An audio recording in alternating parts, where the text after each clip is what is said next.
ना सुंदर बर्बरीक लेगेगा लेगे और लेगे तो कुरुक्षेत्र मैदान में अच्छा सारी सेना सकलाए सकलाए जैसे हमर महका गांव में जब धनमन सकलाए सकलाए तब मन लड़े में सकलाए है भैया आ हमर दीदी भैया मन ना हरि के भजन करे बर सकलाए हेगा हरि के भजन अस्मीठ कुछ नहीं लागा दीदी हमें का कथा देवारी के तिहार आए हैं तब बने सुगर हंसी खुशी से तिहार ला मनाना है काबर लक्ष्मी मैया प्रवेश करते कहाँ लक्ष्मी मैया प्रवेश करते कहाँ जी हाँ थोर को कलेश नहीं रहती हाँ और थोर को कलेश का होई तिहा लक्ष्मी माता के प्रवेश नहीं हुई यही कारण ले धन तो जमोल चाहिए दीदी बने मीठ मीठ अतका मीठ बोलना है मिठाई के मिठास घलो फीका पड़ तत्तेक पन मीठा बोल के तिहार ल मनाना है बर्बरीक सुंदर आइस गा अच्छा और आइस ना तो सुंदर 56 प्रकार के भोजन होती देवी बनाए कुरुक्षेत्र मैदान में एमन खड़े भगवान का नैया कहे कोई भी शुभ कार्य करथे ना मना करथन नहीं भैया तो नारियल चढ़ाथन गा चढ़े है नहीं आओ कुछ शुभ सोहर हो गया तो श्रीमद् भागवत कथा का हवाला था वाह वाह आओ कहूँ शुभ सोहर हो गए तो सत्यनारायण के कथल का हवाले था लेकिन यहाँ कोई नारियल तोड़े नहीं हो तोड़े नहीं कोई बलि दे नहीं हो वाह वाह मगर यहाँ नरबलि देना है नरबलि हाँ हाँ नरबलि नरबलि नरबलि के बाद ला सुने तो जम्मो जनमन से पका के नरबलि के बाद चला थे मनखड़ बलि देना है कहे अच्छा मैं की हूँ नरबलि देना है ते मेरे कोनो चुनी बात छे कहाँ बात है आए नहीं नरबलि के बाद ला सुने जम्मो जनमन से पका गे पकाए भगवान का नहीं कहे एक बात सुन लो मोर अच्छा सब जने कान लगा के सुनो ना सुनिया के एक तो यहाँ बलि देख ले कि मैं हूँ दूजे बलि देख ले कि अर्जुन हाँ हाँ अर्जुन है अर्जुन है और तीजे बलि देख ले बर्बरी हाँ हाँ बर्बरी के बर्बरी के तीना ले चौथा कोनो नहीं मुरारी है भाई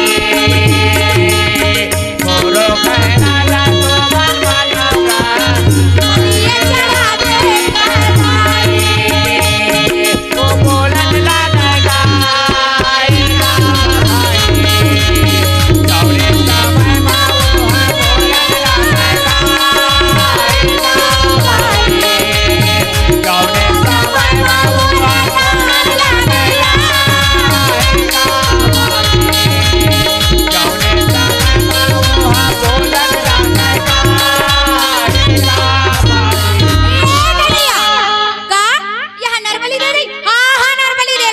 अच्छा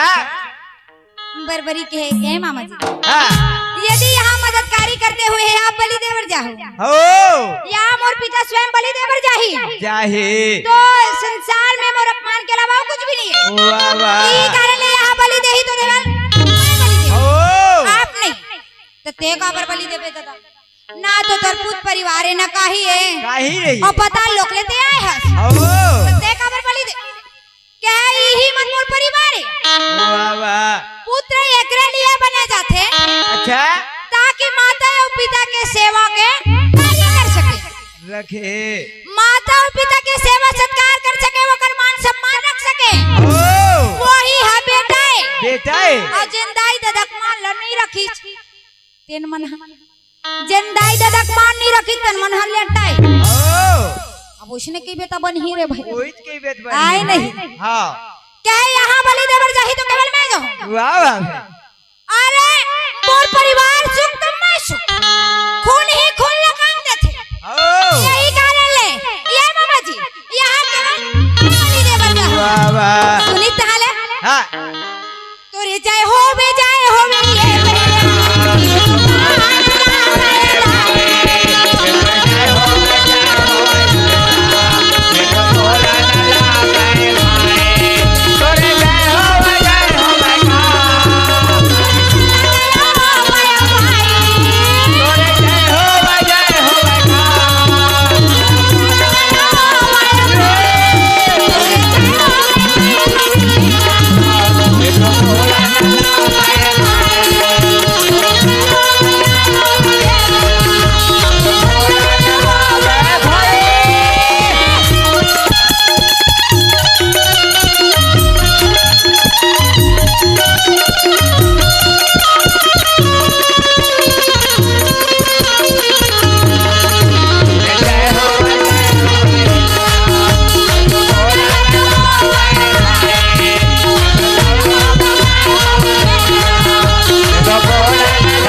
बात है मैं 18 दिन के युतला ओ मरने वाला ला लड़ने कटने वाला ला वाह जब वाह मोले अपन आंखें देखने के इरादा करे रहे वाह वाह आज ही आसमान निराश हो गए कन्हैया पूरा कुरुक्षेत्र मैदान की युद्धला अच्छा। 18 दिन के युद्धला ये मरने वाला लड़ने कटने वाला अपन आंखें ले देखने की इरादा करे। वाह भाई वाह बस अत के बात है अच्छा कहे आज यदि दे पर सिर भी काट देबे ना हो ओकर बाद भी कुरुक्षेत्र मैदान की युद्धला जब वो मरने वाला ला लड़ने कटने वाला ला जब वो लते पर आंखें लगी वाह भाई अब वाह एक बात तो सुन ले वो। ये जम्मू के जीत हार का फैसला भी हो जाही हाँ। इका निर्णय भी हो जाही वाह, काकर हार काकर जीत काकर विजय काकर परिजय वो कर फैसला ही होगा। वाह तोरे भाई मुखले हो जाही अच्छा तब परवरी के निकाल करवा ओ। और सिर काट के वाह। भगवान कन्हैया के हाथ में दे वाह भाई वाह भगवान कन्हैया के हाथ में जब देना दे भगवान कन्हैया ले जाके एक ऊंचे स्थान में वाह परवरी के सिर ले जाके रख दी अच्छा ओके वो वाले आज तोर सिर रखाए ना पूरा कुरुक्षेत्र मैदान में युद्ध ला देखी हाँ काकर हार काकर जीत काकर विजय काकर परिजय जब मोला देखबे वाले और तोरे मुख में फैसला भी हो जाई ओ वृंदावन ये जी मोर विदेश हारी भाई वृंदावन ये मोर विदेश हारी भाई वृंदावन ये हारी भाई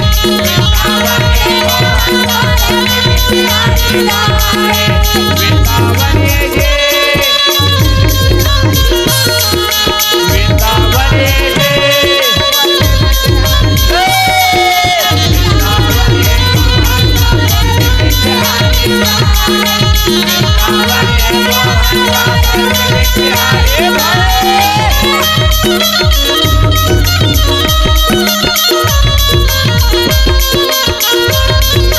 राधे राधे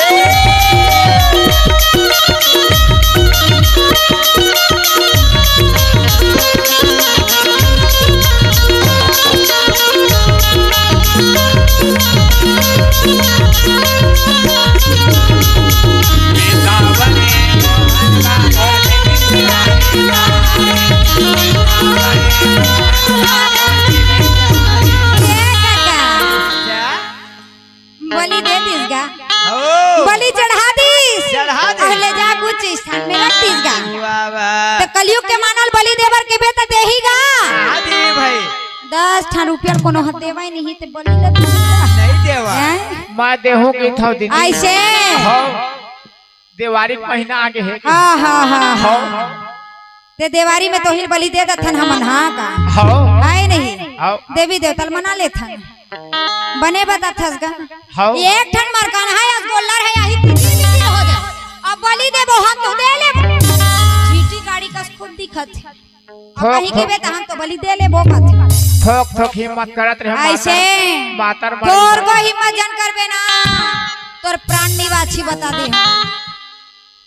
ते आजकल के लइका मन का कथेगा हो हमर जवान जवान भाई मन का कथे हो हरी कथा में हमर मने नहीं लग हो आ त मन लगायल पर थे भैया ओकरे से का के थे जानता दीदी का कथे रामायण की तमन लागे नहीं ऐसे मुख में राम आवे नहीं हाँ हाँ हाँ हतरे हत्यारा काया सबले बड़े हथियार ते हंस दो कहा हतरे और पर कहीं कहीं बेताल हर ते हथियार चोला हंसे हथियार आ त एकर ले बड़े हथियार या कोनो नहीं रात भर हरि भजन कर लेते भैया मैं जमाना के हिसाब से के ऐसे हो दीदी रात भर हरि भजन कर लेते बिहनिया स्पीकर धर के चला दवाई आ त कत कन चूल मार डर थे और कहीं की बेताल हत रे हथियारा चोला के थे ते आजकल के हमर भाई मन का कथे हो हरी कथा हमर मने नहीं लागे दीदी कथे हाँ। त मन ल लगाइल पर थे लगाइल- डीजे में कूदे पर त तुम्हार मन ल नहीं लगाइल पर वही बात डीजे में खड़ा होई ताल ऊंच के लेते आ ऊंच के आ तो होइसने हरी कथा पर घलो हाथ ल ऊपर ढर करे कर हो काय जवानी के रात ले मनखे गा डीजे में कूद लेते हो सियाना शरीर है खो खो खैया करे धरिस गा हो तहल का कथे का बताओ बताना दीदी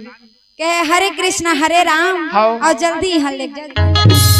काला ले ही गा जत का डीजे में कूदे हाथ तेन सब बोली ही डहन निकाल ही दादा निकाल ही आए नहीं अस्कट लगते दीदी तेकरे सीधी कोनो जानत का बुढ़ापा आही के जानत है भैया आज जी अथनाचे सही गए हमार घर तो डोगरी मन के मन का कथेगा हो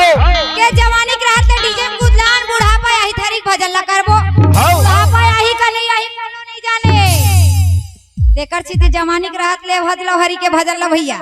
है नी ओकरे सीधी में का कथा गाले गाले हरि के भजन ला तोल मोह माया धरे काला काला हरे के भजन ला तोल मोह माया धरे काला काला हरे के सही बात है भैया तोल मोह माया धरे तोल मोह माया धरे तोल मोह माया धरे काला काला हरे के भजन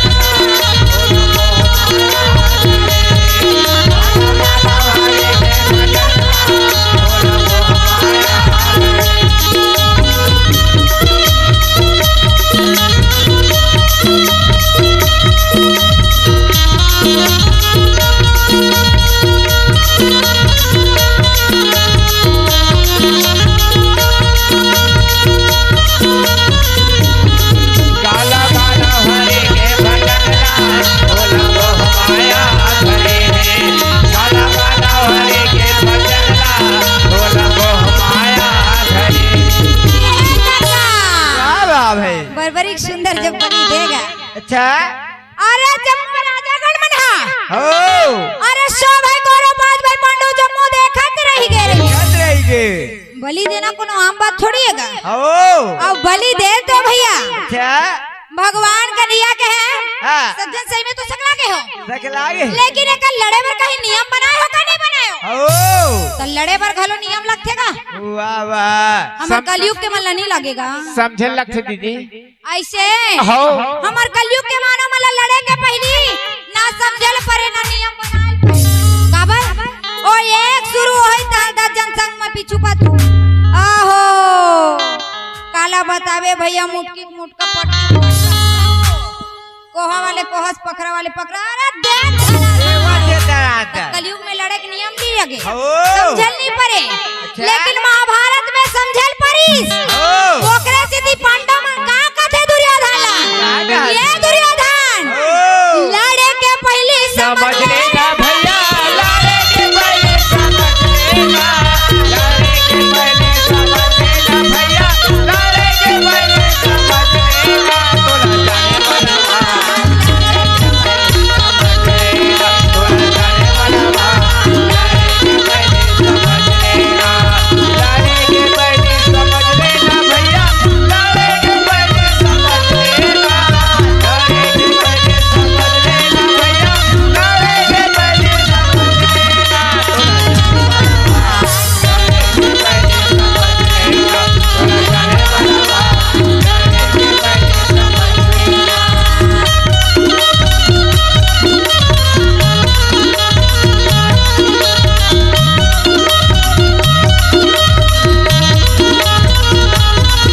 तोला जाने वाला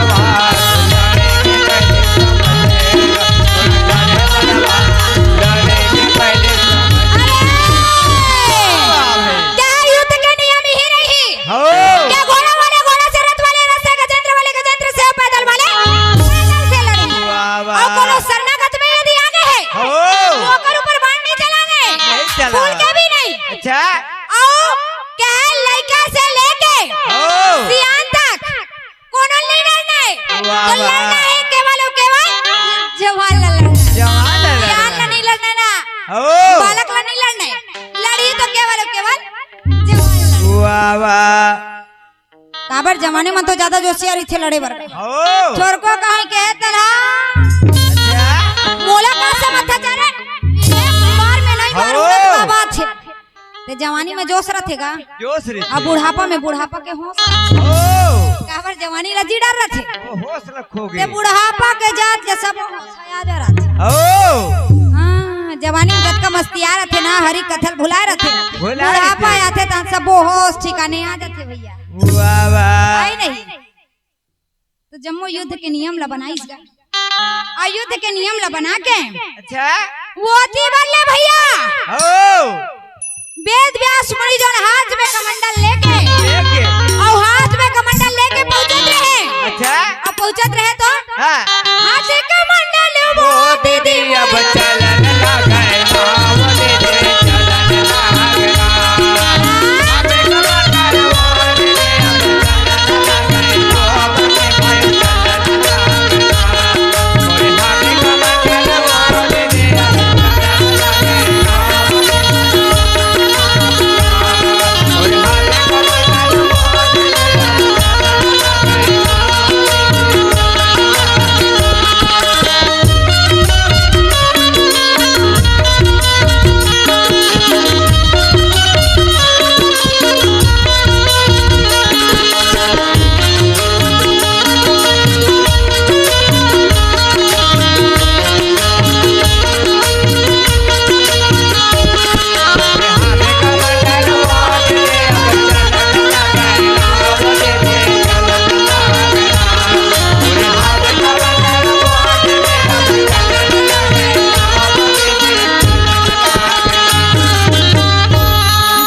कमंडल वो अच्छा कहे कौरव पांडव की लड़ाई होना है तो लड़ाई होना है तो मैं सोचे बेटा वाह वाह तो ले आज दिव्य दृष्टि दे डालती हूँ आए यही कारण ले तोर करे आए हो ओ दोनों हाथ ले जोड़ के महाराज के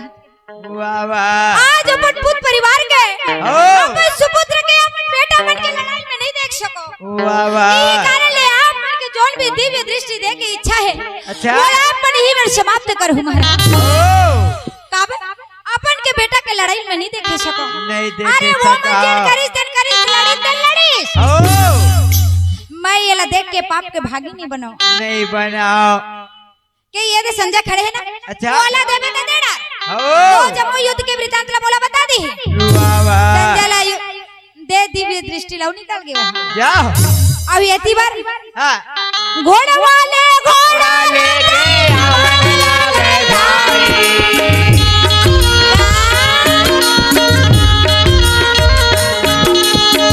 रथ वाले रथ लेके आवन लागे भाई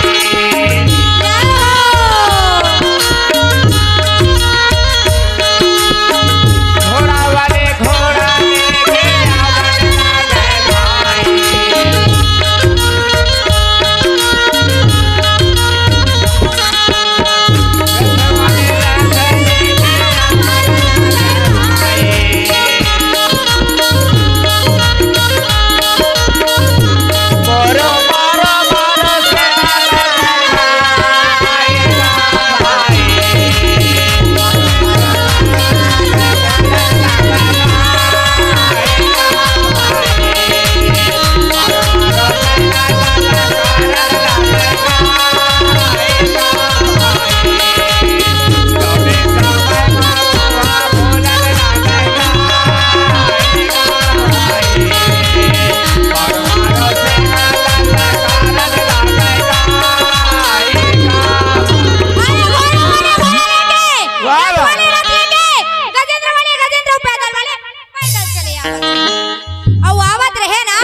अच्छा तो जम्मू धनवन सकला रहे भैया ओ सारी सेना इकट्ठा कुरुक्षेत्र मैदान में वाह वाह अरे इतने बड़े कुरुक्षेत्र मैदान जेकर कोनो बखान नहीं कर सके अरे जेकर कोई बखान नहीं कर सके नहीं कर सका है इतने बड़े कुरुक्षेत्र मैदान है ओ थोक बहुत नहीं आ गजब दूरिया एक डहर को मरे थे 8 दिन में वो छोड़ दे इतने बड़े कुरुक्षेत्र मैदान ओ ये कौरव पांडव के लड़ाई होना वाह वाह सारी सेना इकट्ठा धर्मराज रथ ले कूदे और रथ ले बाहर कूदे तो अच्छा धीरे धीरे आगे बढ़त बढ़ा थे गदाधारी भीम के नजर पड़े अच्छा कहे कन्हैया वो देख अरे काबर जाते कोनो कुछ बताए है नहीं बताए ऐसे तो पासा खेल के हम लहराए अरे आवाज फिर जावा थे ओ अपन हकर ही और हमर मन के हार के हार वाह वाह भगवान कन्हैया कहे काबर जात कैसे जाते ला तहू देखा था और महू देखा था महू तो देखा पोखर था के बड़बड़ा मत देहा ओ काबर जात कैसे जाते ला तहु देखा था जो महू देखा था वाह वाह गदाधारी भीम के ये कनिया अच्छा तेहा चल के मना देबी ये भैया ये तो जावन लागे भाई ये तो चल के मना दे भैया ये तो जावन भाई ये तो चल के मना देगा ये तो चल के मना देगा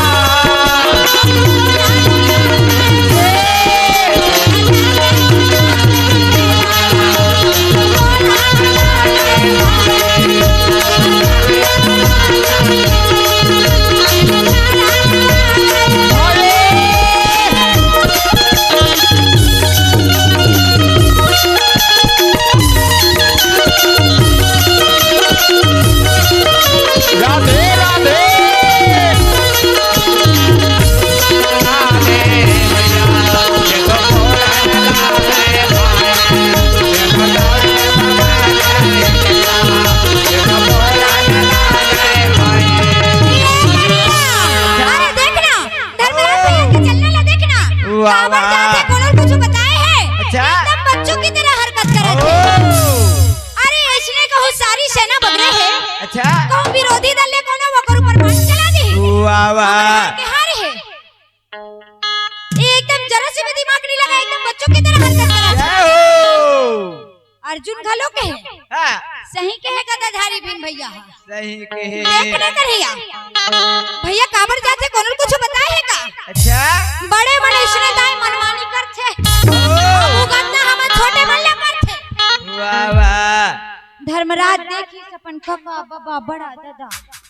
पुत परिवार जम्मूला देखी देखे गाल वो करो मती हा अरिया ओ वो स्थिति में का कथा रगी चाय पिया था नेती पहले ऐसे ये मतलब खखाच रथी दीदी ओकरे स्थिति में का कथा आओ सब माया बाजार हैगा आओ है नहीं आओ दीदी ये मेरे जतका भी बैठे हैं हम मायाच में बैठे हैं आओ काकर माया में बैठे हैं कन्हैया के माया में बैठे हैं गा है नहीं तो सब माया के बाजार है भैया ओकरे स्थिति में का कथा क्या कहा थे माया के बाजार भैया